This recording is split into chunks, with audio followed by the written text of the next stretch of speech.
Hello सीमा, तुझी history माझ्याकडे आहे. तू 32 वर्षाची आहेस.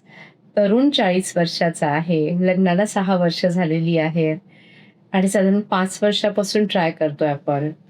जेव्हा तू ट्राय करायला सुरुवात केली होती, तेव्हा तुझं AMH 3 होतं आणि आता जे लेटेस्ट आहे ते 0.5 झालंय. त्याचबरोबर तरुणचा जर काउंट बघितला, तर तो आत्ताचा 2 मिलियन आहे. 0% प्रोग्रेसिव्ह मोटिलिटी आहे, म्हणजे हालचाल आहे आणि नॉर्मल फॉर्म्स काही नाहीयेत.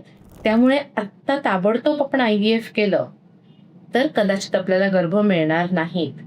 आपण काय करूया, तुझा AMH कमी-कमी होत चाललाय. त्यामुळे तुझी आपण ओव्हम पिकअप करू.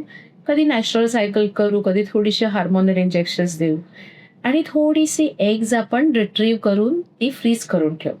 तोपर्यंत तरुणला आपण मेडिसिन्स देऊया, अँटीऑक्सिडंट देऊया, लाईफस्टाईल सुधारूया. थोडेफार आपल्याला प्रोग्रेसिव्ह मोटिलिटी वाढली किंवा नॉर्मल फॉर्म्स दिसले, की मग आपण त्याचे एम्ब्रिओ बनवूया. किंवा कधी-कधी आम्ही टेस्टीजमधून सुद्धा स्पर्म काढतो, त्याला आपण टेसा म्हणतो आणि ते काढून मग त्यातली क्वालिटी चांगली असण्याची शक्यता असते आणि त्याचे गर्भ आपण बनवूया. पण आता आपल्याला थांबून चालणार नाही. तुझी एग्ज आपल्याला कलेक्ट केलीच पाहिजे. काही गरज लागली तर सांग, कधीही फोन कर.